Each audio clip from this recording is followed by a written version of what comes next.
Felipe, cara, primeiro de tudo, cara, você já falou que já tá lá há 9 anos, juntando tudo, né? Que você foi, na verdade, viver um tempo em Hong Kong, Sim. né? Deve ser sei lá, uma diferença brutal pro que a Sim. gente vive aqui no No Brasil. Brasil. Você vivia em Santa Catarina, né? Isso. Eu morava em Florianópolis antes de mudar pra lá. Isso. E aí ir pra lá, e se você ficou, alguma coisa te chamou a atenção lá, era, sei lá, mais legal viver lá. Hum. Hoje tu vive em que cidade? Hoje eu moro em Guangzhou, né, no sul da China, que não é muito longe de Hong Kong, assim. Tá. Então me fala, quais foram as principais diferenças que tu encontrou quando tu chegou lá 9 anos atrás, né? Estamos falando de um tempão também. De repente as coisas estão até mais ou diferentes hoje. Cara, acho que uma coisa que é para basicamente todo brasileiro que tá na China, acho que é a segurança. O maior impacto é a segurança. É tu não precisar se preocupar com nada. Com bolso, com carteira no bolso, deixei a mochila ou telefone em cima de uma mesa, sabe? Voltar para casa 3 horas da manhã com zero medo. Todo mundo fala disso, principalmente mulher que mora lá. Porque não tem medo, cara. Tanto em Hong Kong quanto na China continental não tem esse receio, né? Desde que tu chegou lá é assim? Sim, sempre foi assim, sempre foi. Mas a que tu atribui isso daí, cara? É a cultura dos caras? Porque ninguém lá passa sufoco? Porque, em geral, eu penso que o cara que rouba, ele, em geral, é claro que existem exceções, mas o cara que tá na rua ali, rouba um celular aqui na Paulista, sei lá, tá passando sufoco, tá com dificuldade, não consegue pagar a própria casa, sei lá. Claro que existem exceções, tem os filha da puta também. Mas lá, como é que é?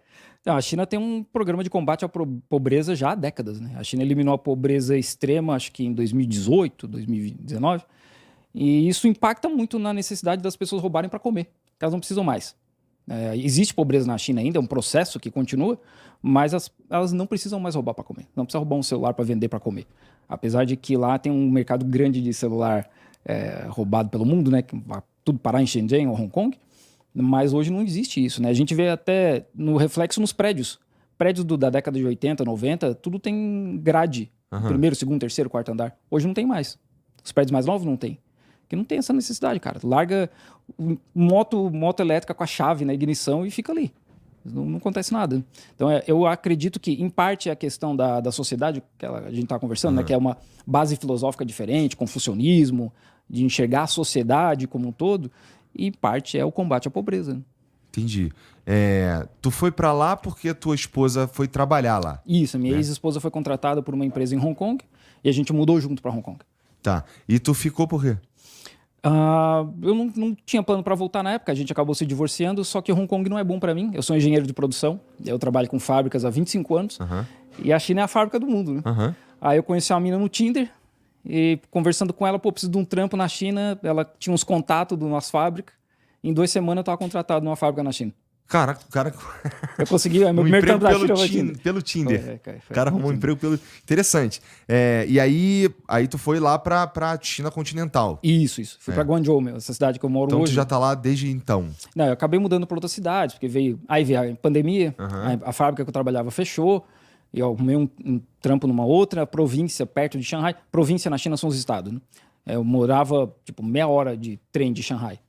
E aí, depois eu acabei saindo dessa empresa e trabalhar na empresa que eu fiquei trabalhando até abril desse ano. Entendi. E, porra, tem alguma mudança fundamental saindo de Hong Kong e indo pra onde você foi? Principalmente inglês, porque Hong Kong teve sob domínio colonial britânico por 157 anos, acho, né? Por conta das guerras do ópio. Guerra para traficar droga, né, da China, né?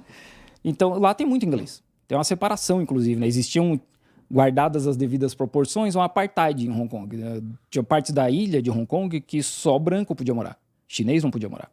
Então tinha tudo isso, né? As leis eram só em inglês, depois com o tempo, né, começa a ser leis em chinês, não tinha eleição, quem mandava em Hong Kong eram só pessoas brancas, até hoje tem 2 juízes brancos em Hong Kong, que é da época que a rainha Elizabeth indicava os caras, então tem todas essas diferenças, né? E lá eles falam muito cantonês, que é a língua do sul da China, e eles escrevem em chinês tradicional. Na China, a gente escreve em chinês simplificado. que também é difícil pra caralho. Eu imagino, cara. É simplificado pra eles. Tá. E tu conseguia... Bom, então Hong Kong era mais fácil de tu trocar ideia com os outros porque era em inglês. Sim, na região da ilha, ali perto da ilha de Hong Kong, sim, mas mais afastado, indo em direção a Shenzhen, que faz a fronteira com Hong Kong, ali não, ali a galera só fala cantonês ou chinês. E como é que tu fazia pra se virar? Cara, a gente vira especialista de aplicativo de tradução, cara. É profissional em digital falar. Porque a maioria das pessoas que vai pra lá não fala chinês. Muito menos cantonês, que é mais difícil ainda. Entendi. E eles recebem bem estrangeiro lá, Cara, especialmente pra trabalhar? Chinês, sim, cara. Chinês é gente boa pra caramba, cara. Acontece direto. O mês passado eu tava fazendo um intensivo de chinês numa cidade pequena. E aí eu voltando pra escola, umas 10 horas da noite, uns tiozinhos sentados assim comendo, os caras me olharam. Pô, cheguei, vem comer e beber com a gente, cara. Do nada. Do nada. Eu até brinco, né? Esse golpe acontece direto. Os caras te dão um golpe, tu come e bebe de graça. É direto, cara, direto. O pessoal querendo bater foto, porque é curioso, nunca viu um estrangeiro na vida e tal. Mas os caras são muito bem muito receptivos, muito amigáveis. O chinês é muito amigável. Bom, eu tava te falando aqui que eu fiz uma viagem que tinha alguns chineses lá e a gente tava conversando sobre como é a vida, né? Por exemplo, a questão dos bloqueios às Big Techs e alguém lá assiste YouTube. Sim. Como é que era pra você... Porque assim, veja, lá eu sei que vocês usam... tudo que a gente tem aqui, vocês têm lá, só que da China. Sim. Né? Então, os aplicativos os mensageiros, como o WhatsApp que a gente usa no Brasil, lá usa outro. Usa o Facebook, o Google, tudo isso é diferente, Sim, chinês. Tudo é chinês. Né? E aí o acesso é zero mesmo. Sim. E não consegue... Bom, deve ter um jeito de os caras usarem VPN, e né? tudo mais. Assim, a primeira prensa, a primeira impressora que levaram para a China para imprimir jornal foram os britânicos lá para 1830 para imprimir um jornal para criticar o governo chinês. Faz 200 anos isso já. Então, não é de hoje, né? Não é desde... O Partido Comunista controla a China desde 49. Mas desde antes já existia uma pressão do Ocidente, o Ocidente branco rico, para falar mal da China, para criticar e espalhar notícia falsa dentro da China. Então, assim, o Grande Firewall também é para proteger a China disso, né? Porque a gente tem aí os Estados Unidos envolvido em movimento separatista no Tibete. Eles pagam a família do Dalai Lama até hoje, né? Em Hong Kong, Taiwan, Xinjiang. Então, isso é ativo, né? Isso acontece hoje. Então, isso também é uma forma da China impedir que isso entre dentro da China. E com esse processo, eles criaram todos os aplicativos chineses. Os dados ficam lá, a tecnologia fica lá, o conhecimento é de lá. Eles não estão usando... O presidente não usa o aplicativo do Mark Zuckerberg para se comunicar. Mark Zuckerberg, que trabalha com o governo dos Estados Unidos, né? Ajudou lá na Primavera Árabe, deixava rolar...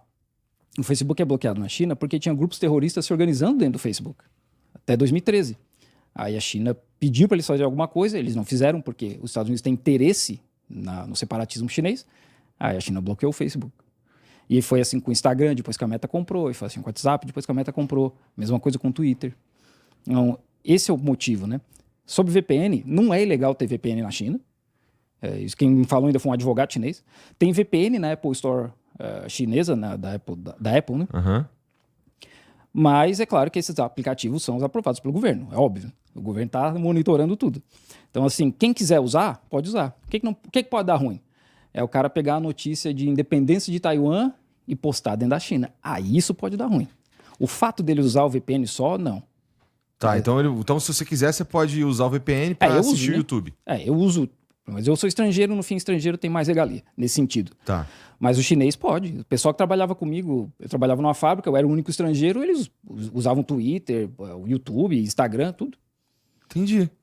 Então o que tu não pode, eles controlam a informação mesmo, no fim das contas. Sim, tem uma censura, e assim, isso é aberto, o governo não esconde isso, né? Existe uma censura. Assim como existe nos Estados Unidos, né? Vai falar da Palestina... O TikTok agora tá controlando posts sobre a Palestina, que falem bem sobre a Palestina. Isso acontece nos Estados Unidos. Twitter Files lá, que o FBI mandava e-mails. Ó, essa hashtag aqui, vocês somem com ela. Isso acontece nos Estados Unidos também. E que tipo de assunto que não pode ir lá na China, lá que é tabu, que é proibido? Secessão, né? Separação da China. Tipo, liberdade de Taiwan, independência de Taiwan, independência do Tibete. Esse tipo de coisa não pode, né? Tá. Porque no Brasil também tem lei para secessão, né? Não pode separar o Brasil. E aí Tá, entendi. Então, lá, quando fala de censura na China, a gente tá falando basicamente disso daí. Não, deve ter outras coisas também, né? Porque eu não tenho... Aham. Como eu não me comunico tanto em chinês, deve ter outras coisas que o pessoal fala que no fim também vai, né? Entendi. É verdade, tu se comunica... Mas em inglês ou português, no WeChat, que é o aplicativo que a gente tem. Mas mesmo em inglês também tem a censura, tem o governo controlando o que as pessoas falam, né? E lá onde tu mora, tem muito... Tem vários outros estrangeiros? Tem, eu moro numa cidade de 17 milhões de habitantes, então tem bastante tem estrangeiro. bastante. Tem bastante estrangeiro. Tem bastante estrangeiro. Inclusive, perto, na Dongguan, que é outra cidade, tem um foco de brasileiro lá. Com escola brasileira, x-salada, pizza, CTG, tem tudo lá. É mesmo? É sério, sério. Ah, então... Bom, é que a China é tão gigantesca que cabe tudo lá. É um pouco maior que o Brasil, né? É um pouquinho só. Não, sério, não é tão maior que o Brasil. Mas e gente? E o Brasil é compridão. A China tem 1,4 bilhão de pessoas. Pois é, tem bem força mais de gente, cara. Tem bastante O estado, mais gente. o estado que eu moro tem 110 milhões. É. E a gente tava falando aqui sobre a mobilidade pública lá, né? Tu falou Sim. que pra tu lá é tranquilo também. O trem tem um metrô de 120 km por hora. Tem uma linha nova agora que conecta Guangzhou a Shenzhen, que é a cidade da Huawei, né? Huawei, Xiaomi, DJI. Tem 5 estações só e vai a 120 km por hora. E aí também o metrô conecta com outras 2 cidades, com Dongguan, que é essa cidade dos brasileiros, com mais outra cidade chamada Foshan. Aham. Então, cara, você não precisa de carro. Assim, tem gente que precisa, mas no meu caso eu não preciso. E os carros lá são... É que aqui no Brasil, quando a gente fala carro chinês, a gente pensa nessas empresas que chegaram aqui com carros elétricos e tudo mais. Sim, Lá são os mesmos carros, os mesmos fabricantes? sim. É? Os mesmos fabricantes, mas tem muito carro a combustão ainda, né? Tá crescendo o consumo de carro elétrico, eles têm umas 40 marcas de carro elétrico na China. Mas ainda tá, né? Porque tem ainda muito receio, a questão das baterias, porque tinha bateria antiga que pegava fogo, então tem o pessoal ainda que ainda tá, né? Nesse processo. Quem mora mais pro norte da China, que é frio pra cacete, tipo, passou de Shanghai ali, já faz menos 10. Tá. E aí no norte faz menos 30. Então as baterias não duram muito, né? Bateria no frio, ela vai embora muito rápido. Então ainda tem isso, né?